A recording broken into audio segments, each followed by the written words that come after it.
नमस्कार दोस्तों मैं नितेश कुमार मुदगल आप सभी का अपने YouTube channel career making institute में स्वागत करता हूं। दोस्तों, जैसा कि आप सभी ने देखा है थंबनेल में कि आज हम पढ़ने वाले हैं जीव विज्ञान को, लेकिन मैं उसे पढ़ाने से पहले आपको एक चीज बता दूं कि आज की जो क्लास है, जो स्टूडेंट रीट के लिए पढ़ रहे हैं या ऐसे किसी एग्जाम की तैयारी कर रहे हैं जिसके अंदर आपको जनरल साइंस यानी कि जो सामान्य विज्ञान है वो देखने को मिलती है या उसके क्वेश्चन जहां आते हैं, उनके लिए होने वाली है क्लास। क्योंकि हम इस क्लास में किस तरीके से पढ़ेंगे भाई, कुछ तो देखिए हमने आज से पहले जो पढ़ा है वो बोर्ड के ऊपर हमने काफी पढ़ लिया है या हमने पेन टैब का उपयोग करके भी पढ़ लिया है, लेकिन आज से हम जो पढ़ने वाले हैं एक नया, मैंने सोचा एक नया कॉन्सेप्ट जिसके अंदर आप मेरे पीछे देख पा रहे हैं, इस तरीके से हम थोड़ा सा टेक्नोलॉजी को यूज करते हुए ताकि आपके लिए भी जो चीजें थोड़ी आसान हो जाए, थोड़ी इंटरेस्टिंग हो जाए और थोड़ा कम समय लगे, कम समय में अच्छा समझ में आ जाए, तो उस तरीके से हम इसको पढ़ने वाले हैं। तो आज हम जैसे कि बात करेंगे बायोलॉजी के जो शुरुआत है, जो परिचय है उसी की। तो अगर आपको ये वीडियो अच्छी लगती है तो आप लाइक जरूर करना, कमेंट करके बताना, और जिन जिन टॉपिक पर आपको इस तरीके की वीडियो चाहते हो या आपको ये मेरा प्रयास अच्छा लगता है तो वो भी मुझे जरूर कमेंट करना। साथ में जिन नए टॉपिक पर आप ये वीडियो चाहते हो और ज्यादा, तो मुझे कमेंट में बताएं, मैं उन्हीं टॉपिक्स पर आपको वीडियो देता रहूंगा। इसके अलावा हमारे चैनल को सब्सक्राइब कर लें ताकि ऐसी वीडियो आपको मिलती रहेंगी। चलिए आज हम बात करते हैं, कुछ नया सीखते हैं कि देखते हैं कि क्या है कि बायोलॉजी को सबसे पहले समझने से पहले हमें यह जानना पड़ेगा कि बायोलॉजी के अंदर हम अध्ययन किसका करते हैं। तो जो हम बायोलॉजी है, जो जीव विज्ञान है, जैसा इसका नाम है कि जीव विज्ञान के अंदर हम किसका अध्ययन करते हैं भाई, सजीवों का अध्ययन करते हैं। और सजीवों का अध्ययन कर रहे हैं तो इसका मतलब सजीव कौन होते हैं, तो पहले उन्हें भी तो जानना जरूरी है।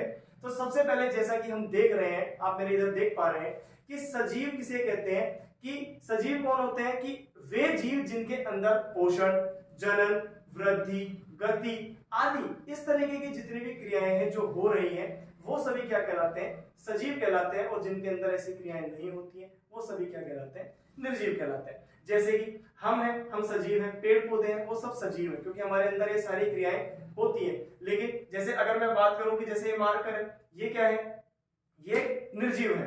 तो इस तरीके से जिनके अंदर ये सभी क्रियाएं देखने को मिलेंगी वो सजीव है।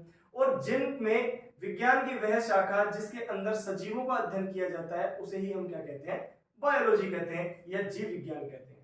अब इसके बाद में बात करते हैं, तो जो बायोलॉजी है इसकी जो जनक है भाई, इसकी जो खोज है तो किसने की, तो वही आपके अरस्तु यानी एरिस्टोटल ने इनकी खोज की। लेकिन जो बायोलॉजी शब्द है वो सबसे पहले दिया था लेमार्क और ट्रेविरेनस ने।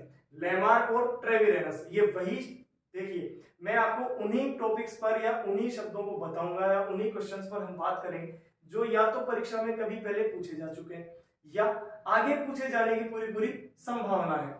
ये जो क्लासें अब होने वाली हैं ये एक आपके लिए फास्ट रिवीजन होने वाला है, क्योंकि आपने कहीं ना कहीं ये सब कुछ पढ़ लिया है। सिर्फ आपको कुछ नहीं करना है, अपने कान में ईयरफोन लगाने हैं और चुपचाप इस क्लास को पूरा देखना है ताकि आपको सारी चीजें रिकॉल हो जाए और कुछ नया सीखने को भी मिल जाए। तो आगे चलते हैं कि जैसे ही हमने बोला कि बायोलॉजी जो शब्द है वो दिया लेमार्क और ट्रेविरेनस ने। अब बायोलॉजी को भी दो भागों में बांटा गया है।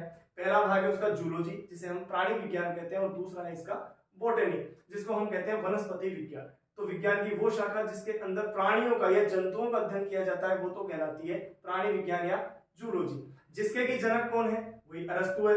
लेकिन जो विज्ञान की वह शाखा जिसके अंदर किसका अध्ययन, पेड़ पौधों का अध्ययन किया जाता है, उस विज्ञान की शाखा को हम कहते हैं बॉटनी या वनस्पति शास्त्र। और इसके जो जनक हैं वो है थियोफ्रेस्टस। कौन है, थियोफ्रेस्टस। अब अगर हम जूलॉजी की बात करते हैं तो अरस्तु जो इसके जनक है, इन्होंने इसके अंदर जो जंतु हैं उनको भी दो भागों में बांटा है भाई, जो क्योंकि जंतुओं का अध्ययन कर रहे हैं हम, तो जंतुओं को भी दो भागों में बांटा है। और वो बांटा है उनके रक्त के रंग के आधार पर, उनके ब्लड के कलर के आधार पर इनको दो भागों में बांटा। कौन कौन से दो भाग थे, एक था इनेइमा, इनेइमा, और दूसरा था एनेइमा।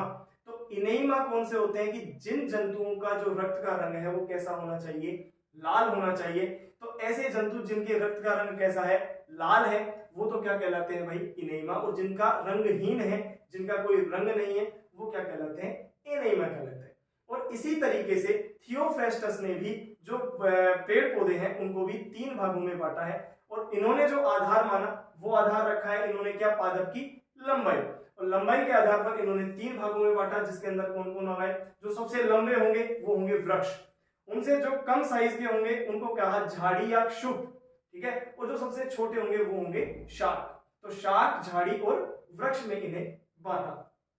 अब अगर इसके आगे की हम बात करते हैं तो देखिए हर एक जीव को एक पर्टिकुलर नाम दिया जाता है और उस पद्धति को हमने नामकरण पद्धति का नाम दिया कि भाई नामकरण कहते हैं। और पादप और जंतुओं का जो नामकरण है ना, उसके लिए सबसे पहले बताने वाले वैज्ञानिक थे वो थे कैरोलस लीनियस। आपने नाम कहीं ना कहीं जरूर सुना होगा, कैरोलस लीनियस। और कैरोलस लीनियस थे, इन्होंने ही सबसे पहले पादपों का नामकरण दिया। और इन्होंने अपनी एक पुस्तक थी, इन्होंने एक पुस्तक लिखी जो कि पादपों के नामकरण पर जो वर्णन था वो उस पुस्तक में किया। उस पुस्तक का नाम आपको यहाँ दिख रहा है, उसका नाम था स्पीशीज प्लांटेरम, स्पीशीज प्लांटेरम। और ऐसे ही उन्होंने जंतुओं के नामकरण भी एक पुस्तक के अंदर लिखा जिसका नाम था सिस्टेमा नेचुरी, सिस्टेमा नेचुरी। अब कैरोलस लीनियस की अगर हम बात करें तो इनको कई चीजों का जनक माना जाता है क्योंकि इन्होंने कई चीजों के बारे में बताया। एक एक को पॉइंट टू पॉइंट हम देखते हैं। तो कैरोलस लीनियस एक बहुत महान वैज्ञानिक हुए। उसके बाद में हम बात करते हैं तो कैरोलस लीनियस को द्विनाम पद्धति का जनक भी कहा जाता है। साथ में इनको आधुनिक पादप वर्गीकरण का जनक भी कहा जाता है। आधुनिक पादप वर्गीकरण और आधुनिक जंतु वर्गीकरण का जनक भी किसे कहा जाता है, कैरोलस लीनियस को कहा जाता है।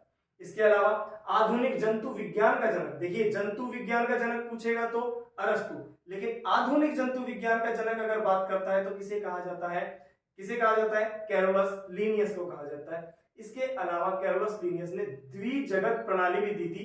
द्विजगत प्रणाली यानी इन्होंने 2 जगत बताए थे।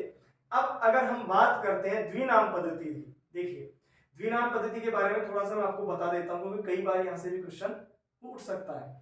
तो द्विनाम पद्धति की अगर हम बात करें तो इसके अंदर ऐसा है कि हमारे नाम में 2 चीजों को, द्विनाम का मतलब 2 चीजों को यानी 2 नामों को लिया जाता है। इसमें जो पहला शब्द होता है वो हमारे वंश को प्रदर्शित करता है और दूसरा जो शब्द होता है वो हमारी जाति को प्रदर्शित करता है। जैसे इंसानों को हमने कहा होमो सेपियंस, तो होमो जो है वो हमारा वंश है और सेपियंस है जो हमारी क्या है, जाति है। और जाति जो है वो वर्गीकरण की सबसे छोटी इकाई है। यहां से कई बार क्वेश्चन पूछा गया है कि जाति कि भाई वर्गीकरण की सबसे छोटी इकाई कौन सी है, तो वर्गीकरण की सबसे छोटी इकाई है वो क्या कहलाती है, आपकी जाति कहलाती है। और जाति की जो अवधारणा है वो दी थी जॉन रे ने। तो इस तरीके से हमने एक थोड़ा सा परिचय देखा है जीव विज्ञान का, जिसके अंदर हमने पादपों के बारे में देखा, जंतुओं के बारे में देखा, साथ में उनके वर्गीकरण, उनके जो जनक है उनको हमने देखा। इसके साथ साथ हमने इनकी जो नामकरण की पद्धति है उसके बारे में देखा, वंश और जाति को समझा, इनकी अवधारणा किसने दी वो हमने समझा। और इसी तरीके से हम जो अब नेक्स्ट क्लास है, जैसे हम कोशिका वाली क्लास लेकर आऊंगा मैं आपके लिए, इसी तरीके से आपको एक एक करते हुए सभी टॉपिक्स को इस तरीके से क्लियर करवाया जाएगा। आपको जो है मेरा प्रयास है नया, जो मैंने कुछ नया करने की कोशिश की है, ये कैसा लगता है वो जरूर कमेंट करके बताना। अगर आपको अच्छा लगता है तो लाइक जरूर करना, शेयर जरूर करना अपने सभी दोस्तों के पास, और चैनल पर नए हो, पहली बार देख रहे हो तो इसको सब्सक्राइब जरूर कर लेना। तो मिलते हैं अगली क्लास में, तब तक के लिए जय हिंद जय भारत।